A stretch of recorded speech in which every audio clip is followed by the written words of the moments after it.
पवित्र शास्त्र में से एक वचन हम लोग पढ़ेंगे और छोटी प्रार्थना करके हम लोग आगे जाएंगे।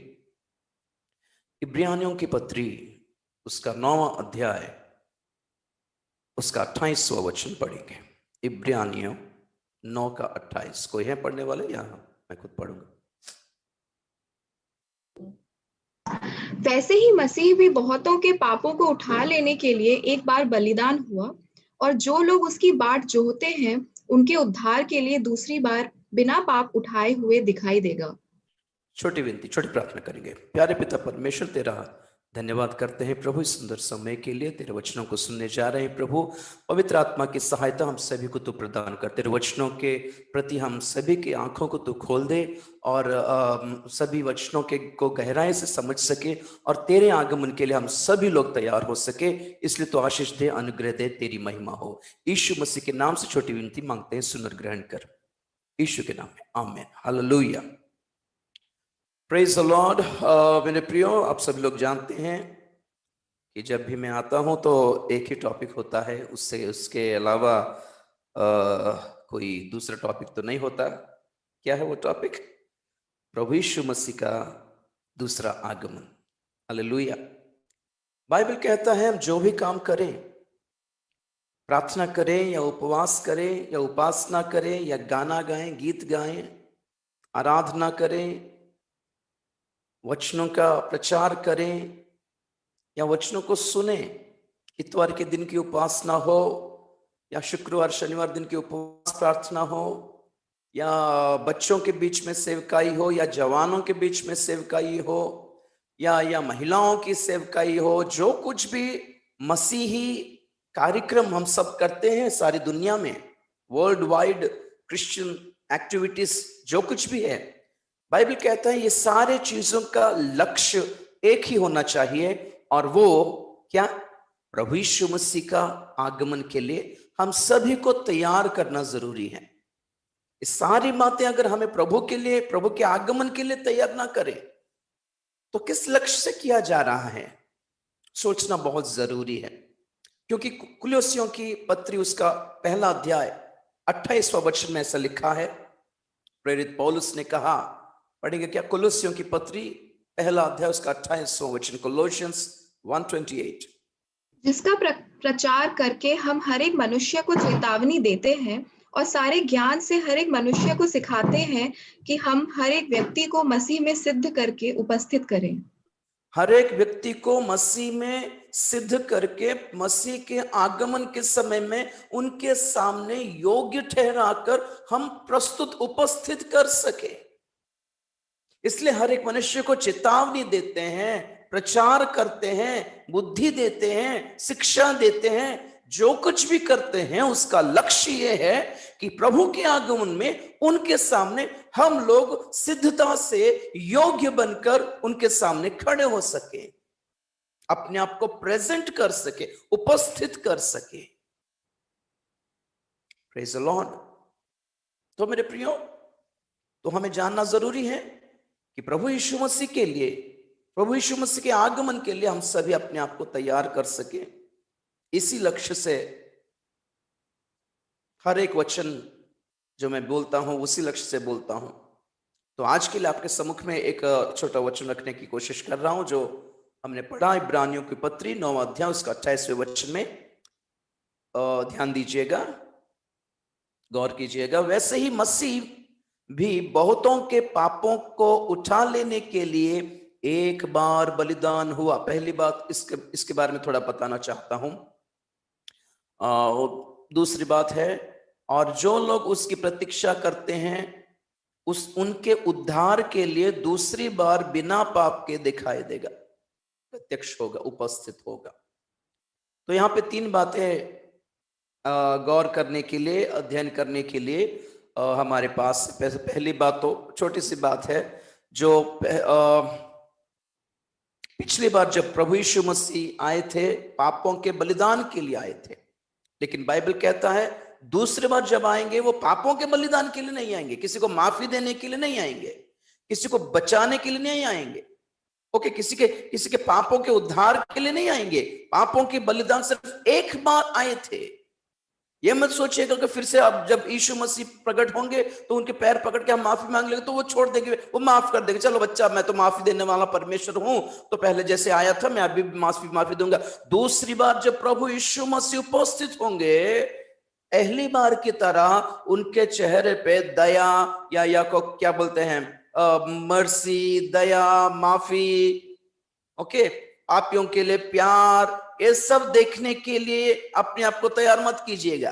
दूसरी बार जब आएंगे वो सिर्फ न्याय के लिए आएंगे। इसलिए लिखा है कि मसीह बहुतों के पापों को उठा लेने के लिए सिर्फ एक बार बलिदान हुआ, दूसरी बार भी बलिदान होगा क्या? मसीही लोग जब हमने मसीह को पाने से पहले, उद्धार पाने से पहले जितने भी पाप किए, उन सभी पापों को प्रभु यीशु मसीह ने अपने बलिदान के द्वारा हम सभी को उद्धार किया, माफ किया, बचाया, छुड़ाया। हम लोग मसीह हो गए।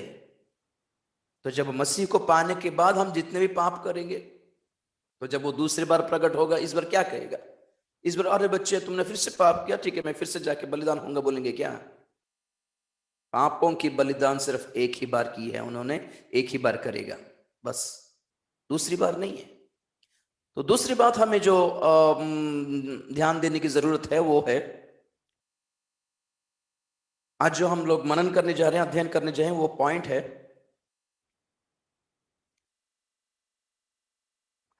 जो लोग उसकी प्रतीक्षा करते हैं उनके लिए दूसरी बार प्रकट होंगे। Praise the Lord. तो आज का टॉपिक आपके सम्मुख में रखना चाहता हूं कि प्रभु दूसरी बार किन लोगों के लिए आने वाला है, किसके लिए आने वाला है, कैसे लोगों के लिए आने वाले हैं? सभी के लिए, सारे संसार के, दुनिया के लोगों के लिए नहीं आने वाले दूसरी बार। यहां तो कम से कम सभी मसीहों के लिए नहीं आने वाले। अच्छी तरह यहां पे लिखा है, जो लोग उनकी प्रतीक्षा करते हैं उनके लिए आने वाला है। तो प्रतीक्षा के बारे में मैं थोड़ा लंबा बोलने से पहले आपको बताना चाहता हूं, जो लोग उनकी प्रतीक्षा करते हैं उनके उद्धार के लिए दूसरी बार बिना पाप के प्रकट होगा। तो दूसरी पॉइंट हम जो यहां पे ध्यान करने वाले हैं वो है, दूसरी बार भी उनके लिए उनकी उनकी उनकी बाट जो जोते हैं, उनके लिए प्रतीक्षा जो करते हैं, जो लोग उनके इंतजार करते हैं, उनके दूसरे आगमन के इंतजार में हैं, उनके उद्धार के लिए आने वाला। ये कौन, किस तरह का उद्धार है? हम लोग तो ऑलरेडी उद्धार पा चुके हैं ना, है कि नहीं? हम लोग हमने जिस दिन प्रभु यीशु मसीह को पाया, अपनाया, ग्रहण किया, अपना ईमान उन पे दिया, हमने विश्वास किया, जिस दिन हमने मन फिराया, जिस दिन हमने बपतिस्मा लिया, जिस दिन हमने बपतिस्मा लिया और कलीसिया में हम लोग प्रवेश पाए, स्थान पाए, जगह पाया, उसी दिन हमें कहा जाता है कि हमने उद्धार पा लिया है। लेकिन यहां पे लिखा है कि दूसरी बार भी प्रभु अपने लोगों के उद्धार के लिए आने वाला है। यह कौन सा, किस तरह का उद्धार है? इस बात से हमें यह सच्चाई का पता चलता है कि मसीह लोग जो उद्धार पाना है वो दो किस्म के उद्धार हैं। एक तो जब हमने पापों से मन फिराया तब हमने हमारी आत्मा में उद्धार पाया, हमारी आत्मा उद्धार प्राप्त कर चुकी है, छुटकारा प्राप्त कर चुकी है, पापों से मुक्ति पा चुकी है, शैतान के बंधनों से, अधिकार से छुटकारा पा चुका है, हमारी आत्मा ने छुटकारा पाया है। इसलिए मसीह लोग जब मरते हैं तो वो, उनकी आत्मा सीधा स्वर्ग पहुंचते हैं, पैराडाइज पहुंचती है, परदेश पहुंचती है। लेकिन जिस दिन हमने उद्धार पाया, प्रभु यीशु मसीह को ग्रहण किया, उस दिन आत्मा उद्धार पाया, बस हमारा शरीर अभी तक उद्धार नहीं पाया, इसलिए हम लोग कपड़े पहनते हैं आज। ध्यान दीजिए मेरी बात, गौर कीजिए। मसीह जो लोग उद्धार पा रहे हैं, उनका उद्धार दो किस्म का उद्धार पाना है। पहला, पापों से उद्धार पाते हैं, और हम लोग हमारी आत्मा में उद्धार पाते हैं जिस दिन बपतिस्मा लेते हैं। हम सच्चे बपतिस्मा जब लेते हैं, ठीक ठाक बपतिस्मा जब लेते हैं, ठीक ठाक दासों के द्वारा जब बपतिस्मा लेते हैं, और एक वचन के अनुसार, वचन के आधार पर संगठित किए गए कलीसिया में जब हम लोग प्रवेश पाते हैं, एक कंफर्म है कि हम लोगों ने उद्धार पा लिया है। प्रभु यीशु मसीह के द्वारा हमारी आत्मा को उद्धार, छुटकारा मिल चुका है। इसलिए मसीह लोग जब भी मरते हैं, जैसे भी मरते हैं मेरे प्रियो, ओके, डरने की बात नहीं है। या कैंसर से मरे या कोरोना से मरे, क्या फर्क पड़ता है? इससे मौत से क्यों डरते हैं? मसीह को पाना ही मौत है, पता है आपको? जब हम लोग मसीह को पाते हैं, उसका मतलब है हम लोग संसार के लिए मर चुके हैं कब का। अभी नया नया मौत से क्या डरना? जब भी मरे, अभी मरे या 50 साल के बाद मरे, या कैंसर से मरे या कोरोना से मरे, 20 साल में मरे या 80 साल में मरे, एक ही बात है, हम लोग इस धरती को छोड़कर परमेश्वर के राज में जा पहुंच रहे हैं। उसी के लिए हमने टिकट बुक किया। उद्धार का मतलब क्या है? बपतिस्मा लेके हम लोग उद्धार पाने का मतलब क्या है? हम लोग इस धरती के नहीं हैं। Praise the Lord. वो बातें हम आगे आगे सुनने की कोशिश करेंगे। तो पहला उद्धार है आत्मा में उद्धार, और दूसरा उद्धार है हमारी शरीर का उद्धार। जिस दिन प्रभु यीशु मसीह का दूसरा आगमन होगा, उस दिन प्रभु हमारे शरीर को महिमा में बदल देंगे, गौरव में बदल देंगे। Praise the Lord, hallelujah. एक अक्षय शरीर हमें दिया जाएगा। उस दिन हमें इस कपड़ों की जरूरत नहीं होगी। तो समझ पाए ना, पहला उद्धार है आत्मा का उद्धार। जब हमने प्रभु यीशु मसीह को पहली बार ग्रहण किया और उन पर विश्वास किया, तब हमारी आत्मा ने उद्धार पाया। इसलिए मसीह लोग जब मरते हैं तो स्वर्ग जाते हैं, लेकिन शरीर को छोड़ के जाना पड़ता है। शरीर के लिए अभी एंट्री नहीं है, शरीर के लिए अभी प्रवेश निषेध है स्वर्ग राज्य में। तो शरीर अगर स्वर्ग जाना है तो शरीर को भी बदलना पड़ेगा, शरीर को भी महिमा का धारण करना पड़ेगा। तो वो बात कब होगी? प्रभु यीशु मसीह के दूसरे आगमन के टाइम में होगा। Praise the Lord. तो यहां पे हमने पढ़ा है, जो लोग उनकी प्रतीक्षा करते हैं उनके आखिरी उद्धार के लिए, प्रभु यीशु मसीह का आगमन में हमारा आखिरी छुटकारा, आखिरी उद्धार होगा, और वो शरीर का उद्धार होगा। तो प्रभु यीशु मसीह के दूसरे आगमन के प्रतीक्षा में जो लोग हैं, इंतजार में जो लोग हैं, बाट जो के जो लोग बैठे हैं इंतजार में, प्रतीक्षा में, उनके उद्धार के लिए दूसरी बार प्रकट होगा। Praise the Lord. तो यहां पे हमें पता चलता है कि प्रभु यीशु मसीह के आगमन में क्या होने वाला है? जिन लोगों के आत्मा ने उद्धार पाया, उन लोगों के शरीर को उद्धार मिलने वाला है। तो दूसरी बार प्रभु यीशु मसीह किन लोगों के लिए आने वाले हैं? जो लोग उनकी प्रतीक्षा करते हैं, उनके लिए आने वाला है। तो अब रहा पॉइंट, प्रतीक्षा का मतलब क्या है? प्रतीक्षा करने वाले लोगों को हम लोग कैसे पहचानेंगे? Praise the Lord. चले एक एग्जाम्पल देते हैं आपके लिए, कि आप समझ सके। आपके घर में अगर पापा अगर सुबह सुबह ऑफिस जा रहे हो और बोलें तो बच्चे हम लोग शाम को थोड़ा जल्दी आ जाएंगे, हम लोग घूम ले जाएंगे, बाजार घूमने जाएंगे, मीना बाजार लगा है, मेला लगा है, घूमने जाएंगे, तो बच्चे खुश हो जाएंगे कि नहीं?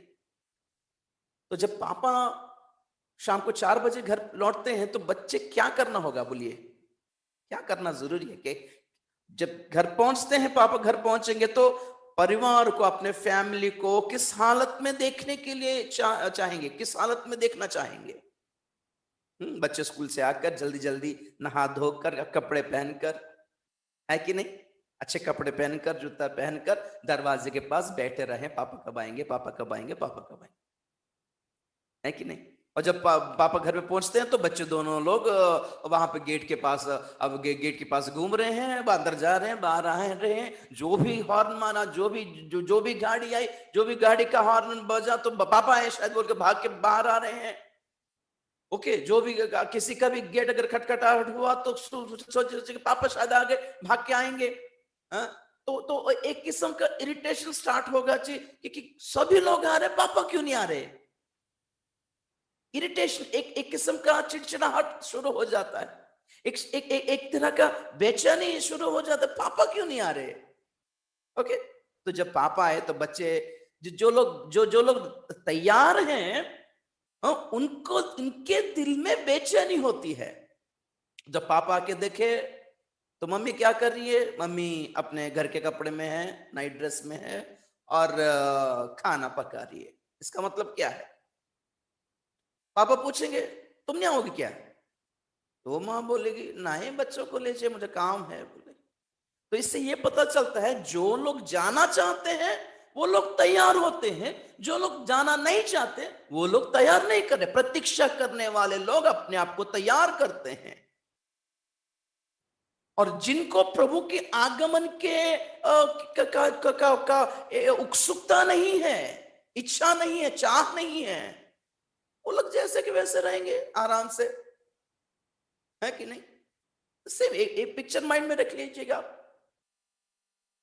प्रभु यीशु मसीह की महिमा हो, प्रेज द लॉर्ड। प्रतीक्षा करने वाले अपने आप को तैयार करके बैठते हैं ब्रदर सिस्टर। ओके, तो प्रतीक्षा करने वालों का जो लक्षण है, गुण है, ये कैसे होते हैं, हम लोग 2-3 वचन है, 6-7 पॉइंट्स है, लेकिन आपको आपके सामने 3 या 4 रखने की कोशिश करूंगा।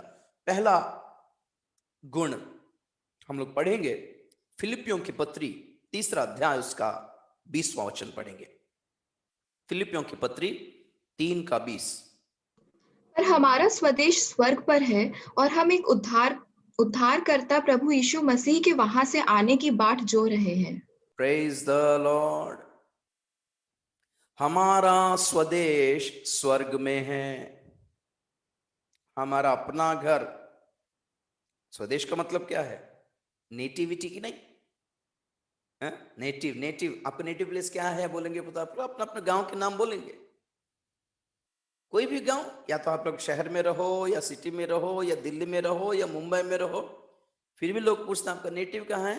आपका घर, आपका गांव का अलग है। वैसे मसीह लोगों का जो नेटिव प्लेस है वो संसार में नहीं है, हमारा स्वदेश स्वर्ग में है। ओके, और हम एक उद्धारकर्ता प्रभु यीशु मसीह के वहां से आने की प्रतीक्षा कर रहे हैं। जो भी आप इंतजार बोलिए या प्रतीक्षा बोलिए या बाइबल के हिंदी बाइबल भाषा के अनुसार बाट जो ना बोले, सेम वर्ड है। इट्स कॉल्ड टैरिंग और it's called wait upon the Lord. Wait upon the Lord, प्रभु यीशु मसीह के इंतजार में बैठे रहना। अरे जो लोग हमें प्यार करते हैं वो लोग इंतजार करते हैं भैया। जो लोग प्रभु को चाहते हैं वही लोग इंतजार करते हैं। जो लोग चाहते नहीं हैं वो पूछते तक नहीं, आए तो क्या है, नहीं आए तो क्या है, कौन देख रहा है उनके लिए, कौन वेट कर रहा है उनके लिए, बोलेंगे कि नहीं। एक बेचैनी सी होनी चाहिए कि नहीं मसीह की जिंदगी में। खाते पीटते पीते पहनते घूमते कमाते आराम से जो लोग मसीह लोग जिंदगी बिता रहे हैं, ये अंत के चिन्हों के लिए भी उनसे कुछ फर्क नहीं पड़ता उनके लिए, या प्रभु के आगमन के बारे में जो कुछ भी वचन में लिखा है इससे भी उनको कुछ फर्क नहीं पड़ता। इन लोगों की कैसे बोलेंगे ये लोग प्रभु की यीशु मसीह के आगमन में जाने वाले दल में है और झुंड में है, ऐसा कैसे बोल सकते हैं हम लोग? नहीं बोल सकते। हमारी एक्टिविटी के द्वारा, ओके, हमारी चाल चलन के द्वारा, हमारे व्यवहार के द्वारा पता चल जाता है कि लोग जाने वाले झुंड में है या नहीं है। Praise the Lord. तो पहला गुण, पहला लक्षण क्या बोलते हैं, पहली काबिलियत बोलो, प्रेज द लॉर्ड। प्रतीक्षा करने वालों की जो लक्षण होते हैं, गुण होते हैं, वो पहली बात यह है कि वो लोग इस धरती को अपना स्वदेश नहीं मानते। उनका मन ध्यान सब स्वर्ग की ओर रहता है और बोलते हैं हम यहाँ की थोड़े हैं, हम यहाँ के लोग थोड़े ही ना हैं, हम लोग जाने वाले हैं, हम लोग तो वहां के रहने वाले हैं, हमें इनसे क्या लेना देना। आपको एक एग्जांपल दूं फिर से।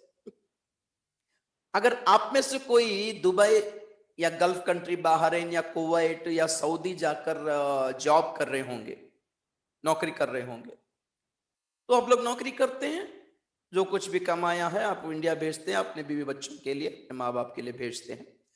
तो वो समझिए एक बार कि आप लोग दुबई में जॉब कर रहे हैं, दुबई में जॉब जब करते हैं तो दुबई में क्या हुआ, एक बार एक ऐसा स्ट्राइक हो गया, सोचिए एक हड़ताल हो गया उसके गवर्नमेंट के खिलाफ, उस उधर के लोग थोड़ा झगड़ा कर रहे हैं। सऊदी अरेबिया में भी एक एग्जाम्पल दे रहा हूं, समझिए, सोच लीजिए एक एक झगड़ा हुआ और या लोगों के और गवर्नमेंट के अंदर एक प्रॉब्लम शुरू हुआ और लोग, वहां के लोग हड़ताल करना शुरू किए, स्ट्राइक वाइक करना शुरू किए, गवर्नमेंट के खिलाफ बोलना शुरू किए और वहां पे दो झुंड हो गए, एक तो गवर्नमेंट के सपोर्ट में खड़े हुए और दूसरे गवर्नमेंट के खिलाफ खड़े हुए। और आप लोग वहां पे इंडिया से गए हो नौकरी करने के लिए, आप बोलिए वहां पे गवर्नमेंट के सपोर्ट में और गवर्नमेंट के खिलाफ में जो दो झुंड हैं, आप किस झुंड में रहोगे? आप उधर के लोगों के झुंड में क्यों रहोगे भैया? आप वहां के थोड़ी ना हो, आप अपना काम करोगे। अगर स्ट्राइक है, छुट्टी है तो घर में बैठे रहोगे, आप थोड़े ना जाकर हड़ताल के टाइम में वो प्लकार्ड पकड़ के हम इस गवर्नमेंट के सपोर्ट में हैं या उस दल के सपोर्ट में, वहां पर जाके थोड़ी ना लड़ोगे आप जाकर। वहां के लोग अपने हक के लिए लड़ रहे हैं, आप लोग जाकर घुस के अगर हम भी लड़ रहे हैं हक के लिए अगर बोलोगे तो वहां के लोग क्या करेंगे? तू कहां का है रे? हैं? क्या कर रहा तुझे? क्या कहां क्या यहाँ का क्या काम है? कहां से आया तू? जा, बोलेंगे कि नहीं? दोनों झुंड वाला डांटेंगे आपको। तो है कौन यहाँ पर? हम तो अपने हक के लिए लड़ रहे हैं, तू क्या कर रहा है बीच में? जा जा जा, बोलेंगे कि नहीं? इसी तरीके से हमें इस दुनिया के हड़ताल के बीच में हम क्यों घुस रहे? हम यहां के थोड़ी ना हैं। हाँ, हमें प्रार्थना करना चाहिए लोगों को उद्धार के लिए और गरीबों के पक्ष में न्याय हो प्रभु, क्योंकि दीन दुखी लोग हैं प्रभु। इस सरकार को या राजनीतिक नेताओं के दिल में थोड़ा दया दे इन लोगों के प्रति, थोड़ा दया से व्यवहार करें। दीन दुखी लोग बहुत मर रहे हैं, सब दिन हर दिन मर रहे हैं, प्रभु दया कर। इस तरह का प्रार्थना करना ठीक है, लोगों का उद्धार के लिए प्रार्थना करना ठीक ठीक है। सांसारिक चीजों में हमें पार्टिसिपेट नहीं करना, मेरा पॉइंट ये है। करे या ना करे दूसरी बात है, वो तो छोड़ दीजिए, अपना अपना हिसाब होता है, अपना अपना माइंड सेट होता है ना सबका, छोड़िए। लेकिन बाइबल जो कहता है, बाइबल कहता है मसीही लोग, जो लोग प्रभु के आगमन में जाने के लिए प्रतीक्षा, उनके आगमन की प्रतीक्षा कर रहे हैं, वे लोग अपने आप को सांसारिक नहीं समझते। हम लोग धरती के संसार के नहीं हैं, किसी भी झुंड के पक्ष में खड़ा होना नहीं है हमें, किसी भी हक के लिए लड़ना भी नहीं है हमें। अगर कुछ करना है संसार में तो सिर्फ प्रार्थना करना है संसार के लिए कि लोग उद्धार पाएं, आने वाले विनाश से बचें, परमेश्वर के आने वाले न्याय से बचें, परमेश्वर के क्रोध के काल से बचें, सुसमाचार ग्रहण करें, कलीसिया में प्रवेश पाएं, आगमन के लिए तैयार हो जाएं। जीना है तो खाना है, खाना है तो कमाना है, कमाना है तो काम करना है, काम करना है तो पढ़ाई करना है। बस कमाने के लिए नहीं जी रहे, खाने के लिए नहीं जी रहे हम लोग, पढ़ने के लिए नहीं जी रहे हम लोग, प्रभु के लिए जी रहे हैं, अपने आप को प्रभु के आगमन के लिए तैयार करने के लिए जी रहे हैं। जिन लोगों ने उद्धार पाया है वो लोग दूसरे के, चार लोगों के उद्धार के लिए कुछ प्रयास कर सके, कुछ काम कर सके, प्रभु के पक्ष में रहकर, प्रभु के दासों के पक्ष में रहकर कुछ कर सके। इसलिए जीने का मकसद तो प्रभु के लिए है।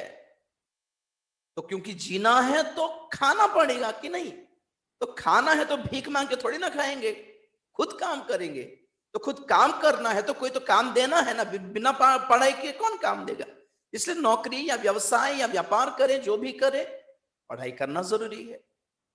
ओके, संसार के लिए, खाना पीने के लिए, नौकरी करने के लिए, धन दौलत कमाने के लिए, मौज मस्ती करने के लिए हम लोग कमा नहीं रहे, जी नहीं रहे। यहाँ पे मसीह लोगों का माइंडसेट अलग होता है। वो लोग हर बार जो कुछ भी हो संसार में एक ही बात करते हैं, प्रभु जल्दी आ जा, हमें जाना है, हम तो यहाँ थोड़ी ना रहेंगे।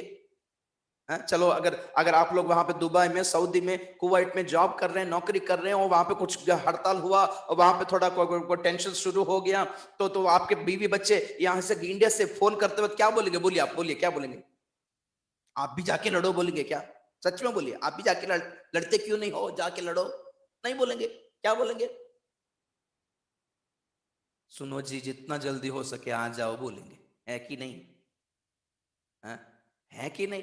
जितना जल्दी हो सके घर आ जाओ, जो कुछ भी है थोड़ा कूली वूली काम करके हम लोग जी लेंगे, खा लेंगे। बीवी कहेगी मैं आपको तंग नहीं करूंगी, साड़ियों के लिए, जेवरों के लिए, गहनों के लिए, तो आप आ जाइए, आप सुरक्षित आ जाइए, बस और कुछ नहीं चाहिए, इतना तो कहेंगे कि नहीं? Praise the Lord. इंडिया में जो बीवी है अपने पति के आगमन के लिए, आने के लिए इंतजार करती है, लेकिन अपने आप को दुल्हन कलीसिया कहने वाले मसीही लोग प्रभु यीशु मसीह के आगमन के लिए प्रतीक्षा तक नहीं, बेचैनी तक नहीं है, जल्दी आ जाइए प्रभु बोल के, जल्दी आके हमें ले जाओ बोलने वाला, प्रार्थना भी करना छोड़ दिए हैं। मतलब देखो, सोच लीजिए आप लोग। तो पहली बात, प्रतीक्षा करने वाले लोग अपने आप को सांसारिक नहीं मानते। वो लोग मानते हैं कि हमारा घर द्वार यहां नहीं है, हमें जाना है, हम यहां थोड़ी ना रहने वाले हैं हमेशा के लिए। Praise the Lord. दूसरी बात देखेंगे, लूका की सुसमाचार 8वां अध्याय 40वां वचन पढ़ेंगे। लूका की सुसमाचार 8वां अध्याय 40 वचन।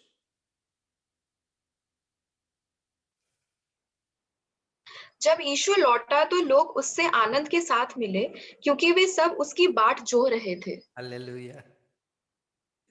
जब यीशु लौटा,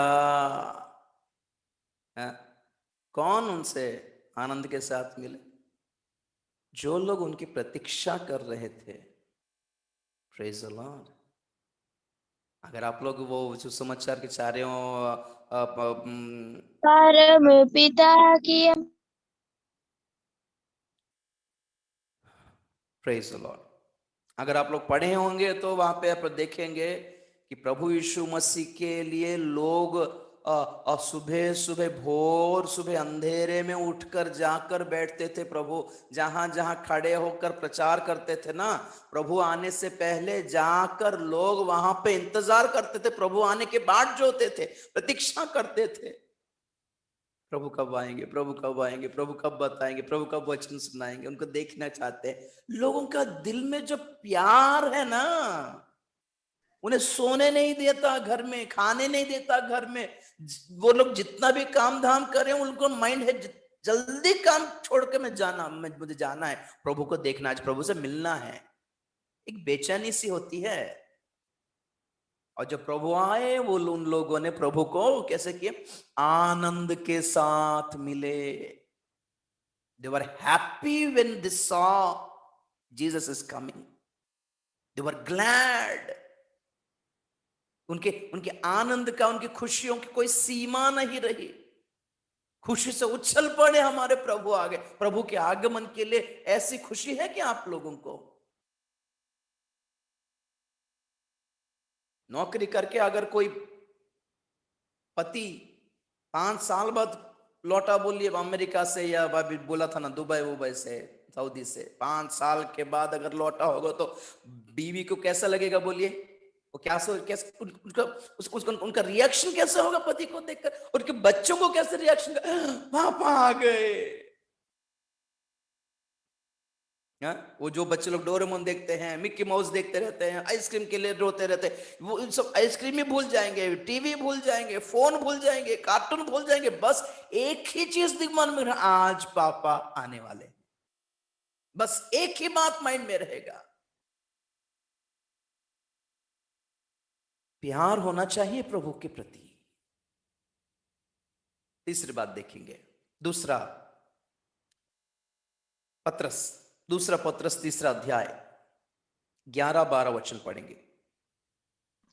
जबकि ये सब वस्तुएं इस रीति से पिघलने वाली हैं, तो तुम्हें पवित्र चाल चलन और भक्ति में कैसे मनुष्य होना चाहिए, और परमेश्वर के उस दिन की बाट किस रीति से जोहना चाहिए और उसके जल्दी आने के लिए कैसा यत्न करना चाहिए, जिसके कारण आकाश आग से पिघल जाएंगे और आकाश के गण बहुत ही तप्त होकर जल प्रेज द लॉर्ड।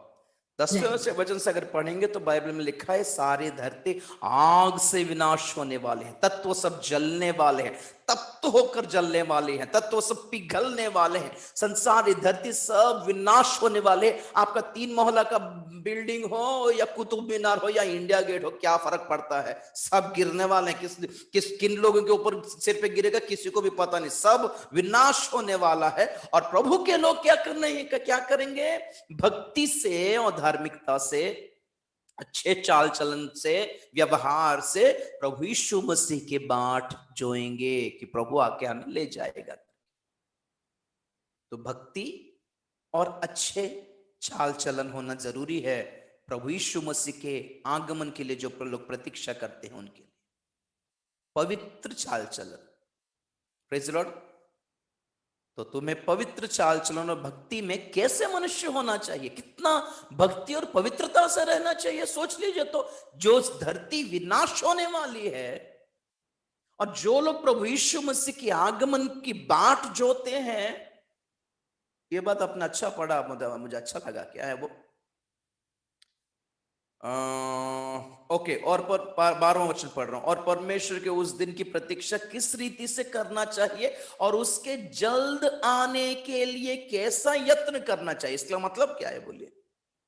एक तो प्रतीक्षा हुई, दूसरी बात क्या है? उनके जल्द आने का यत्न मतलब क्या है?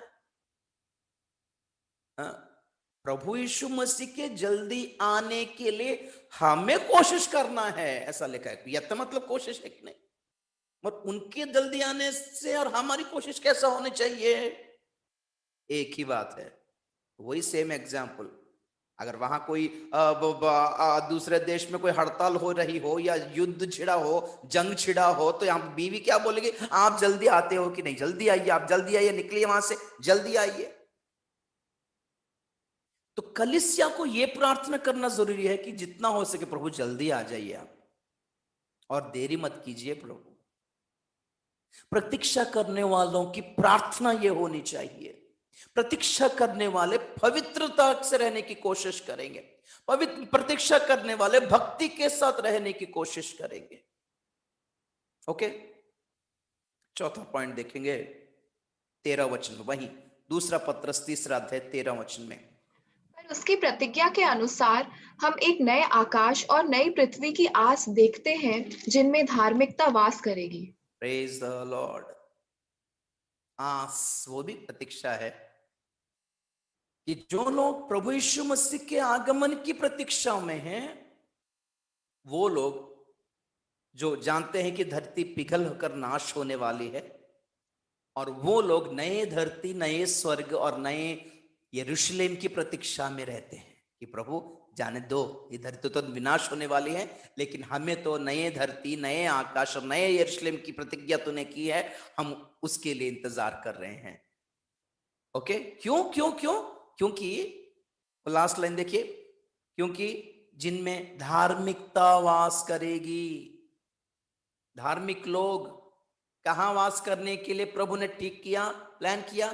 धरती पर नहीं, वहां पर, वहां धार्मिक लोग वहां वास करेंगे, ऐसा योजना प्रभु ने किया है। यहां रहने के लिए हम लोग सपने देख रहे हैं, लेकिन प्रतीक्षा करने वाले जाने के सपने देख रहे, प्रभु कब आएगा, हम लोग कब जाएंगे इस धरती को छोड़कर।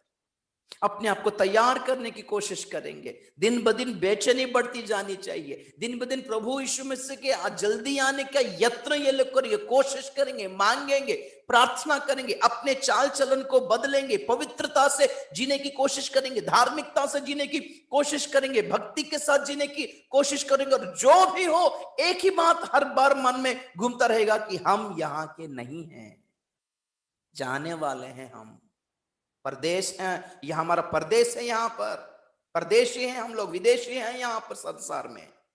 कुछ भी स्वदेशी विदेशी वाला नहीं है, ड्रामा नहीं है हमारे पास। हम लोग स्वर्ग की प्रजा हैं। जो लोग ऐसे प्रतीक्षा में जी रहे हैं मेरे प्रियो, उन लोगों को प्रभु लेने के लिए जल्दी आने वाला है। आंखें बंद कीजिए, प्रार्थना करें।